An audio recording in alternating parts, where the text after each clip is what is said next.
The broadcast is now starting. All attendees are in listen-only mode. Hello, everyone, and welcome to today's webinar on retiring facility staff, keep critical building information from walking out the door. I'm Ann Cosgrove, the editor-in-chief of Facility Executive Magazine, and this webinar today is presented by ARC Facilities. Thanks for joining us. So before we get started, I would like to cover a few housekeeping items. Note the control panel on your screen. This is where you could submit questions in the question box in that panel for our speaker. You can send in those questions at any time, and they will be addressed after the talk. Please note the orange arrow on the left side of that panel. Clicking on the arrow will either expand or collapse the control panel, so please be sure it's expanded so you can access the question box there. Also, if at any time you have a technical difficulty or other type of question, you can send a message to us in that question section. Someone on our team will answer you privately. I do need to mention that our speaker today is located in Northern California. So due to extreme weather conditions there with wildfires, if there's any unexpected disruption, which we hope to not have, but we will get back connected as soon as possible if that does happen. So just hang on with us, but we hope that doesn't happen today. So I will move on and introduce your speaker. Today we'll hear from Suri Yakumar, and he is the CEO of ARC Facilities. So in the last 10 years, Suri has led ARC to invest in technology to become a leader in access to information in facilities for the built space. And under his leadership, ARC has developed advanced search, optical character recognition, and auto hyperlinking tools for large and small format documents in the facility space. Suri's written a white paper on how artificial intelligence and mobile apps are transforming facilities management, and he's a frequent speaker and author in this space. So we're excited to have him presenting today on this specific topic of facility talent walking out the door.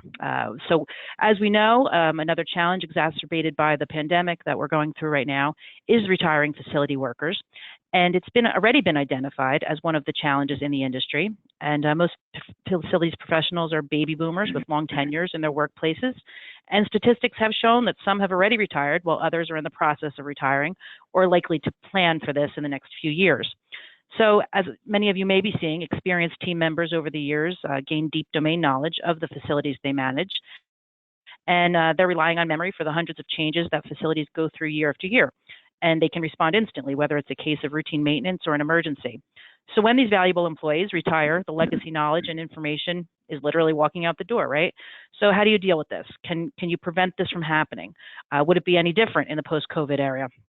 So Suri today will talk about these trends and the vision he has and what he's seen in the industry, as well as the impact of the pandemic on this issue, and he'll offer solutions. Then we'll take some questions from you at the end, as I mentioned. So with that, I will turn it over to Suri. Hi, Suri. Hi, Ann. Thank you very much. As Ann stated in her opening, a large majority of facilities professionals have already retired or in the process of planning their retirement. This is a well-known fact in our industry. In any other industry, retirement would have been viewed as a routine occurrence and not necessarily a challenge. However, that is not the case in the facilities industry. Why? Here are two reasons. Let's talk about that. First, in the facilities industry, the legacy knowledge or the institutional knowledge, as we call it, is not replaceable easily. When a tenured facilities employee retires, it could cause serious business disruption. Facilities engineers and technicians are literally like walking encyclopedias. They know everything about the facilities they operate in by memory, and when they leave, the legacy knowledge walks out the door. No amount of training can replace this. It'll be several months or sometimes years before a new recruit comes up to speed with all the elements of the facility. Second, there's also another problem specific to our industry. A vast majority of experienced facilities professionals are baby boomers. Most of the baby boomers are slated to retire in the next 3 to 5 years. The generation of baby boomers started to retire about 5 years ago, and it was supposed to last 10 to 12 years. So think about it. We are right in the middle of it. And as if that is not enough, the effects of the pandemic just made this problem worse. Many organizations have instituted furloughs and early retirement programs to mitigate the financial challenges they have or they have been facing due to the effects of COVID. This is having an unintended consequence in the facility space. Given that many facilities executives were already considering retirement, such programs are only accelerating the trend. So, plan for tomorrow, today. That seems like a simple statement. But that is not a visionary statement. It is easily understood by any good manager. But there's something more complex, something much deeper about the issue, about this particular issue in the facility space. In my opinion, the retirement issue we are discussing is directly connected to how we have been storing and managing information in the facilities world historically. Let us dive into this a little bit more. We all know managing building information in facilities has been an age-old problem. But why? We store and manage information in every industry. Why is this problem so pronounced in the facilities industry? I think two key facts contribute to this, and both of them have been overlooked for years in the facility space. First, as we all know, building information as related to facilities are voluminous and complex. As buildings age, the number of documents related to these buildings also pile up over the years. That's the first one. The second reason is we have never really had a reliable way to store and manage building information in these volumes. So when you don't have a reliable way to store and manage, and when you keep adding more documents, the problems keep multiplying. Let's examine the first point. A building lasts for decades. For example, 1 in 3 buildings in the US are over 50 years old. 74% of the commercial buildings are over 20 plus years. As you can imagine, all of these buildings go through hundreds, if not thousands of changes over a period of time. Tenant improvements, extensions, renovations, they all generate additional documents and information which must all be stored and accessed when necessary. So simply put, over the years, you gather a mountain of information. Stop for a moment and think about it. When the IRS requires you to hold accounting and financial information for just 7 years, we think that's a lot. They say, oh my God, we need to hold this for 7 years. That is nothing compared to the life of a building. As I told you, buildings last for decades. Some of the buildings we've been dealing with and have seen are over 100 years old. So that's a challenge we have in terms of the length of period we need to hold and manage these documents. Here's the key, and they keep growing every year. So here's the second issue. The picture on the left is something that everybody would be very familiar with. We have never had an efficient system to store and manage all this information. 65% of the commercial facilities in the US still store documents in paper format. The picture, in fact, we have on the left is not a very old picture. It's a current picture of a document storage room.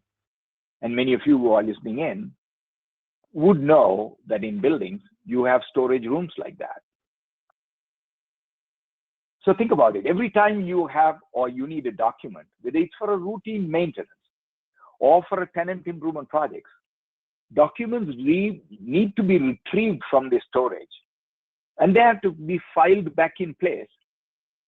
Again, with additional new information on the project you did whether you replaced the air conditioner, or whether it was an extension project, or whether it was an addition. There's more documents coming, by the way. So as years go by, only tenured employees will know how to navigate through these documents to find information when needed. Some may think digitizing this information may be helpful. Maybe. But you'll still have a jungle of digital information to navigate through if you're looking for a specific piece of information on a building. In short, storing them digitally does not seem to make a whole lot of difference. At least that's my experience in talking to hundreds of facilities managers. One still has to search and find these drawings and read them physically to get any information out of it. And that probably explains why most buildings still hold paper, documents in paper format. So this looks like a perfect storm to me. Retirement of tenured facilities professionals combined with outdated document management system creates an untenable situation. This is not a small issue. This is a disaster in the making. Small incidents like a water or a gas leak can quickly develop into a catastrophe if not contained within a reasonable period of time. In order to do that, we need to have ready access to critical building information, which we don't have in almost all the facilities in the US right now. Hundreds of incidents occur every year in facilities across the nation, which actually turn into bigger problems and challenges. Many of you listening in may have had your own experiences. I'll share a couple of notable examples.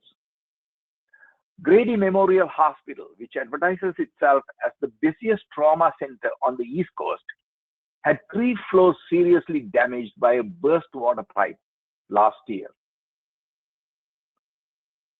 Governor Brian Kemp declared a state of emergency in Fulton County as they scrambled to find beds for about 150 patients. The 24-inch water pipe burst caused flooding on the 6th floor of the medical center. The water damaged all the medical equipment, the flooring, the plaster, the beds on the 4th, 5th, and the 6th floors. The units had to be completely rebuilt, starting with the studs. That's how bad it was. Just a simple water pipe burst. In another example, in the award-winning Burton Bar Library in Phoenix, Arizona, and if anyone's listening in from that area, you will certainly know the Burton Bar Library. It's an award-winning, well-known library. A windstorm caused a fire sprinkler to break, and it flooded the entire library. The reason? They were not able to locate the shutoff valve for more than 3 hours. Think about it, for 3 hours. The entire fire department in the Phoenix, Phoenix showed up there, but yet they just couldn't find a simple shutoff valve. And the cost? $10 million. And more importantly, the library was shut down for over a year. So a recent study in commercial properties in the US shows facilities teams face accidents of this nature in commercial buildings every 2 years. And the average cost of the damages are about $500,000. That study even surprised me. I would have thought a big accident of this nature would happen every 10 or 15 years. But the statistics don't show that. The statistics show that accidents of a reasonable magnitude could happen every 2 years in terms of facilities teams, the facilities teams we actually surveyed. So here's another problem, which is also popping up in the radar screen. Even a simple issue of finding a qualified facility worker could become a problem. Here's why. To start with, there are a limited number of colleges who are offering training for facilities professionals. In addition, IFMA projects that 50,000 to 100,000 facilities managers jobs will open up in the next 10 years. Why? Because this retirement element. And remember, this was before, these numbers came out before COVID showed up. This simply means this will become a bigger problem than we originally thought. So how can one address these issues? How do companies mitigate this problem? It's a challenging situation. Retiring employees, outdated document management systems, and the lack of qualified professionals, and now COVID, all these issues signal a difficult path ahead. So let's address one of the biggest issue here, which is really outdated document management systems. Today, there is technology available to solve these problems. Modern technology will also allow us to do things we were not able to do previously. These are advanced technologies, but they're not so advanced that we can't understand them. These are technologies we use in our daily lives. Let me explain that a little bit. The use of artificial intelligence and machine learning to extract building information from drawings without human intervention can be applied to document management space in the facilities world. To store, manage, and retrieve documents on demand using artificial intelligence and machine learning without human intervention, that's the key, without a person having to read the document, is very possible. Think about all the different applications we use in our personal lives today. Second, the use of simple, user-friendly software interfaces also will allow us to deliver complex facility information on demand from any device. So the way you think about it is, we, all of us, have mobile devices, and all of us access information from those mobile devices, which we previously couldn't.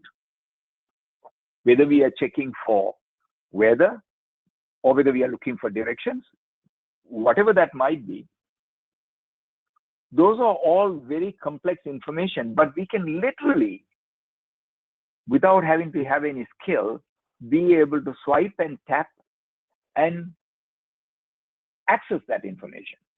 So instead of talking about specific technologies, which is involved here, whether it's optical recognition or CNN as they call it, which is convolutional neural networks, which is part of AI and machine learning, I would like to show you a few examples of how a software like this can work. So let's take the mobile devices. It could be a phone. This could be, of course, an iPad. Let's say somebody wanted building information. What if you had an app to access that building information? So all what you do is you just tap on that app. And when you tap on the app, the screen opens up. It shows the building. It shows the campus. It shows the building. And then you ask for the as-built. And voila, the as-built shows up. Now that's another way of accessing the information on a mobile device without really having to know how to read a plan. Here's another example. Let's say you are in front of a damaged air conditioner handler, or you're on the 7th floor or the 8th floor on the roof, whatever that might be. And you wanted to get information because you know the air conditioner is down. And you are standing in front of it. What if you are able to tap on an app and just pull out the QR code and scan the QR code, and immediately it gives you all the information on that device. It can show you maintenance information. It can show you warranty information. It can show you the last inspection report. It can show you the last repair, or it can show you who the dealer is. And you can literally stand from the rooftop and dial the number and say, I need a service repair person on this output device right now. And they might ask you, hey, do you have the serial number? And you can literally say, absolutely. Do you want me to text it to you, or do you want me to read it to you? That's how we do things in our daily lives today, don't we? So why should it be any different in the facility space? Let's take another example. Let's say you want to find out where a shut-off location is. What if you're able to tap on a phone and identify the campus, you identify the building, and it says shut-offs, you touch the shut-offs. And it literally shows all the shut-offs, and you touch the shut-off. And it basically shows the picture of the valve. You can also have some instructions there and say, turn handle to the left, or you can have a video there. That's exactly what we do in our personal lives. So that's an example of how artificial intelligence and machine learning can access this information and deliver it to you in a way that anybody can understand. So here's the point. Keep critical information available to your entire team. That's the key. When people retire, or when information on the legacy information walks out the door, how do you mitigate those risks? You want to make sure that information is available to your entire team at all times. Staff can take action immediately when they have access to info on their mobile devices. Even if you're running outside the building, even if you're outside the building, if there's an accident and there are first responders, if you have access to that, then you can take action immediately. There's no way you're going to walk back into a building if there's a fire going on. So that's another reason to have it on your mobile device. Information no longer exists only in one person's head. It is now available through everybody's device. Critical information that is in everyone's fingertips, including first stakeholders. So here's what I want you to look at. Look at the phone on the right-hand side. I've thrown in some apps there. Whether you're listening to music, whether you want to watch a movie, whether you want to get directions, whether you want to search something, or you want to get a cab, or you want to get a boarding pass, or order some beer. People are using apps now. These apps are very intelligent. They're powered largely by artificial intelligence and machine learning. So they make it easy and fast for anyone to be able to access the information. So what I'm basically saying is critical building information like this can be delivered in this format. If it can be delivered in this format, it simply means that important information is available to the entire facility staff at all times. Yes, I meant to say that. Entire facility staff at all times. Once the information is available in this format, like any other app, anyone can access this information very quickly. User interfaces of this type do not require a high level of training. We know that. Nobody trains you on the use of app. You can go and learn it yourself. Most of the time, it's pretty intuitive. So any new facilities team member can start using and accessing information like this in hours, which could have never been done previously. So softwares like this can help protect companies from loss of information due to retirements. The technology will allow us to organize, store, manage, and access information efficiently while protecting us from the loss of such information. So here's another one I want to mention about. This will also deliver another benefit to the organization in the current conditions. Here's another unexpected challenge we have today. Is your facilities team ready to operate in a post-COVID era? Have you thought about that? What are the kind of things we'll be expected to do in this era? People want to access things contactless. People want us to, and actually governments and cities are requiring us to meet social distancing requirements and standards. And when you implement those social distancing standards and requirements, it's creating additional delays. So think about it. How do you create social distancing requirements, or how do you maintain social distancing standards in a document storage room where you have thousands of pigeonholes and hundreds of thousands of sheets of paper? It simply means there is only one person who can be in that room at a time. So this is what we have to deal with when we return to work. As they call it, it's the new normal. Social distancing requirements are not going to go away in a hurry. We all know that. A solution like this will be like godsend in situations like this. It will be very efficient. And with what we are experiencing today, this is an additional benefit. But this is obviously a recent phenomenon. So technology, should enable new employees to access legacy information effortlessly, right? Switching back to our retirement discussion.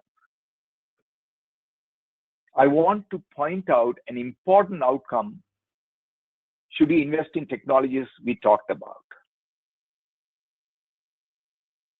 Technology should enable employees to access building information effortlessly, providing instant access to information for facilities professionals. Store all the information, as bills, warranties, emergency plans, everything in one place. Eliminates endless trips to the plan rooms and searching through outdated computer files. More importantly, it saves 2 to 3 hours a day looking for information. So here's the key. Taking complex information and delivering it through easy-to-use software results in what you call consumerization of information. I want to talk about that a little bit. As witnessed in the previous slides, anyone who uses a mobile app should be able to use this software. So who in this world doesn't use an app? Think about it. Everyone uses an app in the modern world. It doesn't matter whether you're young or old, we all seem to be using apps to access information and do things. This is not a new phenomenon, right? Everybody does it. So when you use an app and accessing that information is commonly referred to as consumerization. And this is not a new phenomenon. There are many examples of that. So let me share a few with you. Years ago, when I wanted to get a good bottle of wine for my best friend's wedding anniversary, I would typically go to a specialty wine store and speak to a sommelier to get advice on what I should buy, because I didn't know much about wine.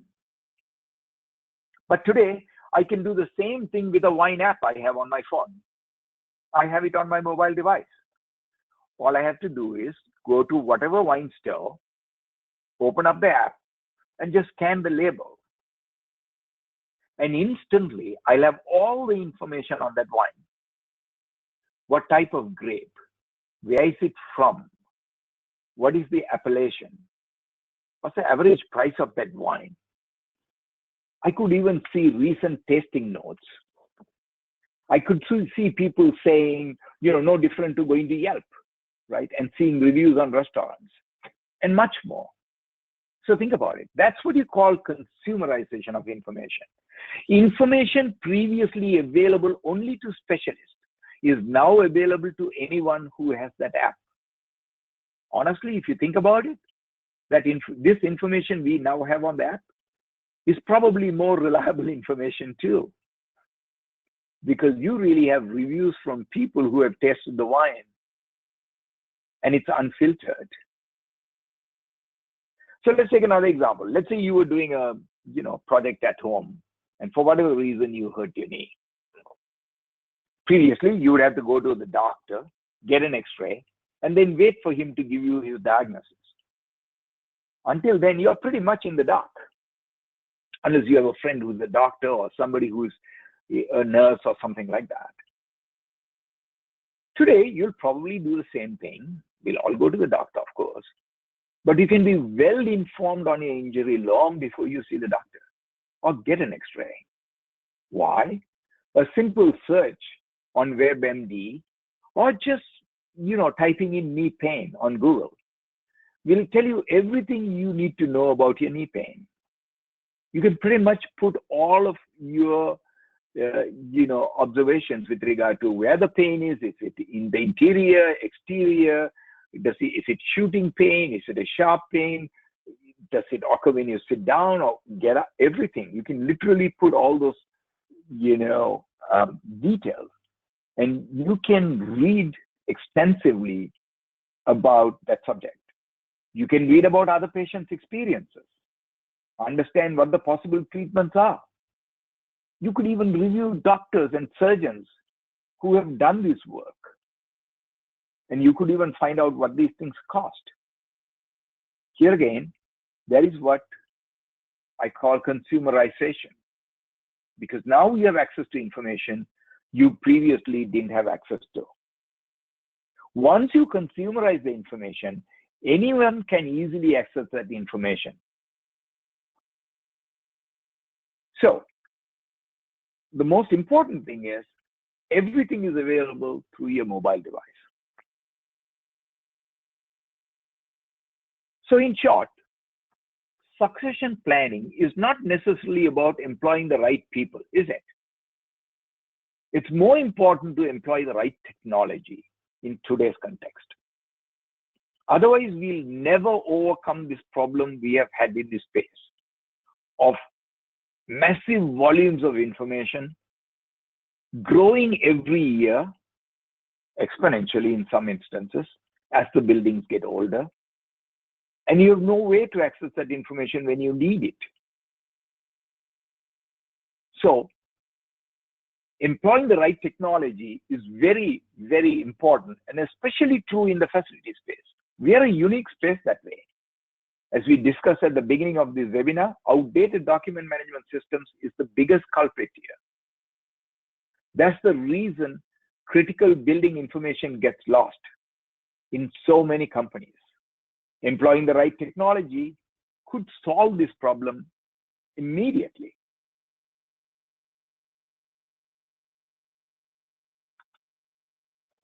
Now, employees should be able to access legacy information easily and effortlessly. This will also deliver other benefits. It will provide instant access to information for facility professionals, that of course we talked about extensively. All the information, as-bills, warranties, emergency, is all stored in one place, which means it's a single source of truth. Currently, what happens is when I visit facilities, I always find as-bills are in one place, and then warranties are in another place, emergency is in another, emergency plans are is in another place. It's very interesting how you have them in different folders and different files. But what if you can actually access them through an app just with a few taps? It's a game changer. It eliminates endless trips to the plan room and searching through outdated computer files. Think about that. If you're working in a campus, a facility engineer, if you have 20 buildings, his office is in one building or her office is in one building. She has to come back all the way every time she wants information to a station. Either go to the document storage room or go to a shared server. Think about the time it takes. That's what we say, endless trips to the plan rooms and mindless searches of computer files, which is really the most difficult thing. And more importantly, it's available through your mobile device, which means you can access that 24/7 without really having to worry about it. So here are some key facts in effective succession planning.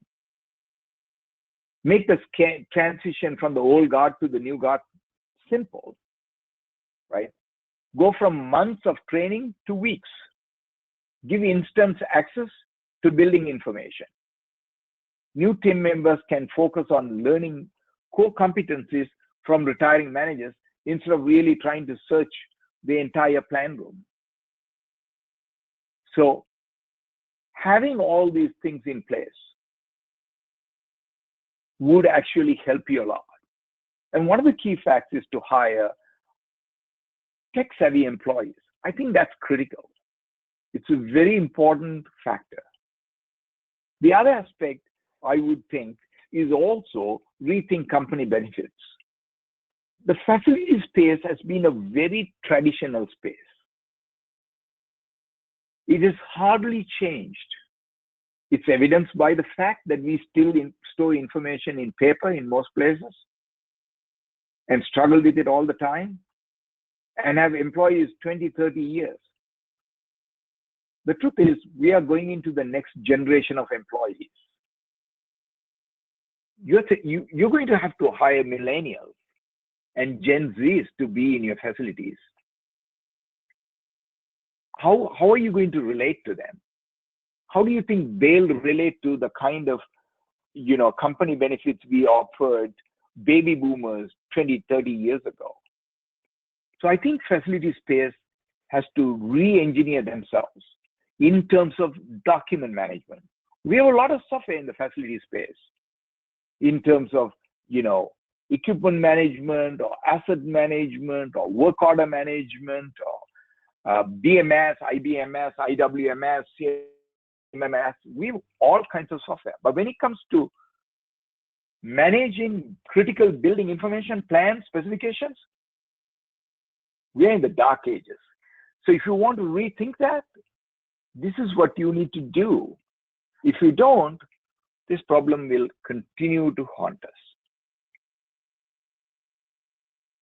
So the combination of retiring workforce and a talent shortage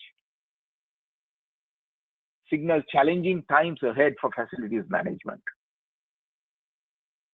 The business that plans strategically and employ the right technology can not only attract and retain high-quality facilities managers, but will also find themselves aptly positioned for the next decade and beyond. Otherwise, the challenge you run into sooner or later is a crisis that you won't be able to manage. And that's something that we really want to avoid. So with that, Anne, I'll now hand it over to you in case our audiences has any questions, we can answer them. Wonderful, wonderful. Thank you, Suri. Thank you for the presentation and your thoughts, and thank you to our audience for the questions you've sent in so far. Please feel free to continue sending your questions. So yeah, we'll jump right in. We'll do a little bit of a Q&A and continue the conversation.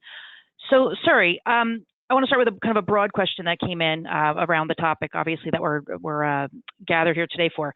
The question, it's obvious that you can't replace someone's institutional knowledge of a facility or a campus facilities, since they, if someone's been there for many years, 10, 20, 30 years.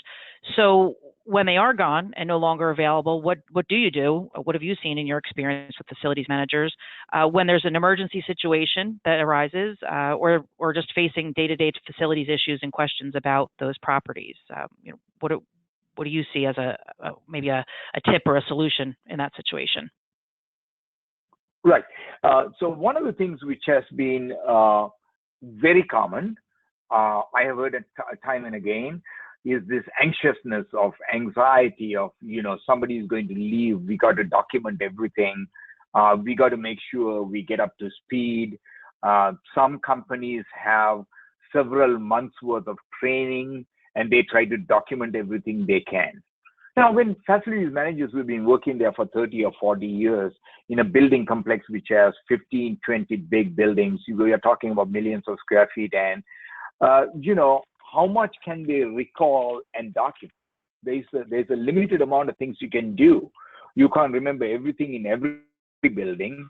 By reflex, you'll remember most of it by memory. But when you start documenting them, that's a lot. And most of the time, it really doesn't happen. That's why we do have simple accidents becoming disasters. Doesn't happen every day, but when it happens, it could be huge. like the Grady example and the example I talked about in Phoenix, Arizona. So, of course, for years, we have never had the situation other than a really dedicated facility manager documenting everything, putting notes and keeping that information. So what typically happens in a well-organized facility is that they have more documentation than others, and therefore they're able to access the information. But it still takes sometimes, could be an hour, 45 minutes, 50 minutes before they access that information, maybe 30 minutes if it is really, really good. But think about that. If you have an accident and if you take 30 minutes to fix a problem, that damage, which could be, I don't know, $500 worth of damage or $1,000 worth of damage, now suddenly became a $50,000 worth of damage half an hour later. If it is flooding or if it is gas or explosion. So the short answer is that the best we could have done in the past has been just more documentation, more information, proactively managed and kept accurately. That was the situation. But what the point I'm able to make now today, given the technologies we have today, we can actually automate all that and extract that building intelligence and have them available so that they can be accessible through apps. So if we do that, then we solve the problem and, for the long term. Now, obviously, in order to do that, you have to scan and upload all of your information into a cloud and find an app which you are comfortable with, which you can use and be able to, automate this information. But doing that is the real answer on the long term, because, not doing that is not a good option, because that simply means we will carry the risks. And we've been carrying in the facility space this risk for a long time and paying the price for it. And it's only going to get worse based on everything what we know now, given that the baby boomers, a large majority of them are retiring, and that we don't have a whole lot of trained people. Even if we have trained people, especially not in the newest buildings, not the ones we are building right now, obviously they have more documentation, more automation. But for every new building we build, there are over 95 existing commercial buildings in the United States. So obviously we're going to have these buildings there for a long time, and the information in those buildings are currently not in an accessible form. Okay, thank you, Suri. And you were talking about some of the technology there and talking about having the data in the cloud. So I do want to jump to some questions specifically about a technology solution and the ARC Facilities app that you were showing during the presentation. We've gotten some questions about that solution that you were showing and overall the solution approach you're talking about here. So I'll jump right in. Regarding the app you were showing, we have some interest there. So I want to pose a few questions for you that are kind of related. The question is, where is all the data stored? Is it on the cloud? I think you just mentioned that for this app that you had been showing. So maybe that's the first part of the question to explain kind of where this data will be put if someone is approaching this type of solution. And second, how much time or what's the general timeline or process for you to input facilities information into this app? So what does that getting started and moving forward look like to a facilities manager? Okay. So the answer is, and in terms of the data, typically in a mobile app have to be stored in the cloud. The idea is to be able to access that information from anywhere. In order to access that information from anywhere, anytime, the information available should be available on the cloud. So that's like any other app, whether you're using Facebook or Google, or whether you're using Twitter, Snapchat, HipChat. I mean, I can go on all these different apps. All of the information is typically stored in the cloud. That's the only way you can have instant access from, from a central point where you can access it from any device, which means it could be an iPhone or it could be a Samsung or Android. It could be just any tablet as long as you have mobile connectivity. So it's important that it goes to the cloud, and the data typically is on the cloud. And the Cloud usually is with a common carrier, whether it's Amazon or whether it's Google or whether it's IBM. There are several clouds, manufacturers or software developers use to store their information. The second question is on the aspect of how do you do this? Your first step is to scan all the information, gather all the information, and really digitize them. That's the first step. Once you digitize them, they're digital information, but digital information is no better than paper information if it is just left as scanned files. Because what you have now, instead of a paper jungle, you have a digital jungle. So what you really need to do is you need to make sure the software manufacturer actually has the ability, or software provider has the ability to sort through these documents, index them, and organize them in such a way that you can access them when you want to.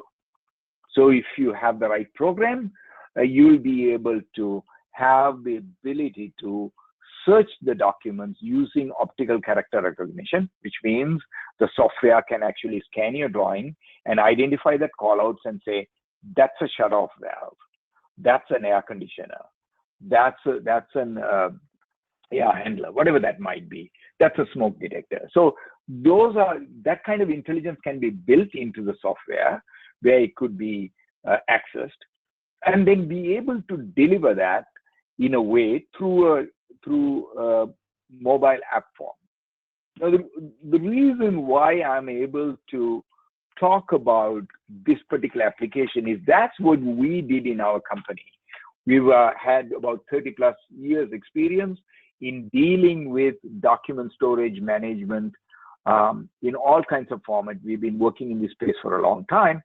But what we've done over the last 5-6 years is realize that it is going to be inherently, it's going to be always be a problem in this space. And if so, can we use the latest technology really to solve this problem? That's how Arc Facilities got involved in this. That's my experience. That's why I'm able to share these thoughts and ideas with the audience today, because this is what we learned that we can do to actually facilitate instant access to these documents in a way that we have not been done before.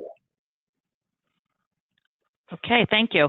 So I'm going to just switch gears a little bit because we do have a question about another situation in terms of retirement and furloughed employees. So the question is, our organization has offered early retirement to several employees and also furloughed several employees already, including some who have great institutional knowledge about our buildings.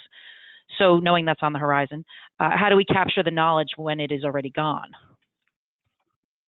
So if that happens, there are a couple of things we can do. One is that obviously, like I suggested, all the information scanned and uploaded and put up on the cloud. So that certainly will give you the ability to access the information.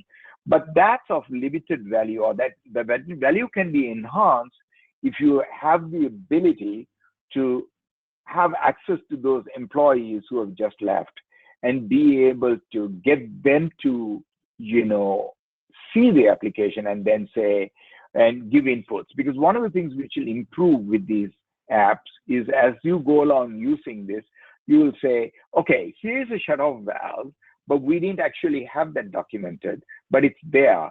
And you can very easily pin that shut-off valve to the software program immediately from your mobile device. That's something we do all the time in other applications where, you want to make a correction on a document, you can correct the document. So if you have a plan and the plan can be scanned, of course. So 99.5% of the buildings have all the information in their document storage rooms. Now, they may not be able to find it, but that doesn't mean they don't have it, because usually when you have as-built or closeouts, all that information related to the buildings typically gets into the building. But because it's not stored properly, you are not able to access them when you want them at the time you want them. But that doesn't mean the information is not there. So most of the time when we actually scan and upload the information, the basic requirement is already there, but it can easily be enhanced if the professionals who have been in the building for 20, 30 years look at the program. So I would recommend, we have recommended this in some facilities where we approach the retired employee who just recently retired and get his services on an hourly basis for 2-3 weeks to help us actually fine tune the program. So that might be one way of solving that problem. Okay, thank you. And I do want to follow up on what you just mentioned there. We just have a few more minutes, so I want to thank everyone for their questions. And if your question has not been addressed, it can be answered following the webinar offline from Suri. So just be assured that you will get a response and some information. But Suri, I do want to piggyback on what you just mentioned about bringing in that soon to be retired employee for the implementation of an app such as the ARC Facilities app. So I know we talked a little bit about installation and implementation before. Can you just talk about who is involved in that as far as from on your team, or what that looks like, generally speaking, as far as who's on site helping get this up and running?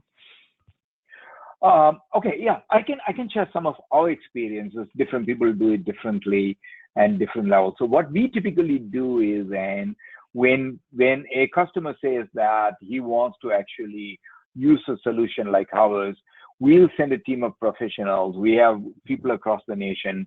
We'll send a bunch of team of professionals who will go and literally take over the keys for their document storage room and take over all the documents. The only thing the customer has to do is to point out where the documents are. Not always the documents are in the document storage room. Some of them are in the document storage room. Some of them are in outside storage. So it's important for us to know where the documents are. And some of them are in servers, thumb drives, DVDs, CDs, you name it. It's in all different forms. But what we basically do is we actually take all of that from the customer. And from there onwards, everything is done by us. We basically scan and upload, or we copy and upload the files into our servers, and the software does the rest. Optical character recognition, scanning, and AI all kicks into gear once the information goes to the cloud. So all we have to do is we have to go to the customer's location, pick up all their documents, and we have been doing this throughout this COVID period of time. It seems like more suitable to do that this time because there aren't too many people there. We load all the documents, basically scan, upload all the information into our system. And then once we get that into the system, then we work with the customer. We can easily work remotely, showing them the program. And if there's an existing facility manager, he can literally show and say, hey, here are the things I want you to add, or here are the things we want to take out, or here's the video I want you to put in. Here's a little bit of information about our service providers, whatever that might be. We can do that remotely. And so it has been very interesting, this space. Once the COVID hit, we've had more inquiries because people are thinking about social distancing and using a tool like this so that they can meet, they are operating with fewer people and with all these restrictions. So software helps a lot to be able to manage that in periods like this. Okay. All right. Thank you. Well, thank you for expanding on that. I appreciate that. Okay. So it looks like we'll wrap it up there. I want to thank you again, Suri, and thank you to ARC Facilities for the presentation. So thanks very much for your insight today. Thank you, Ann. Appreciate it. And of course, I'd like to thank our audience for attending. I want to let you know that if you are interested in a further demo of what you've seen here today, the contact information on the screen here, solutions@arcfacilities.com, as well as the website and the phone numbers available to you. So please feel free to reach out to Suri and his team. Also, you will receive a follow-up email with a recording of this webinar, with a PDF of the webinar from the ARC Facilities team, so look out for that. Lastly, a recording of the webinar will be available on our website at facilityexecutive.com in the near future, so you can review and share this information as you see fit. So thank you, everyone, again, for attending, and have a great afternoon.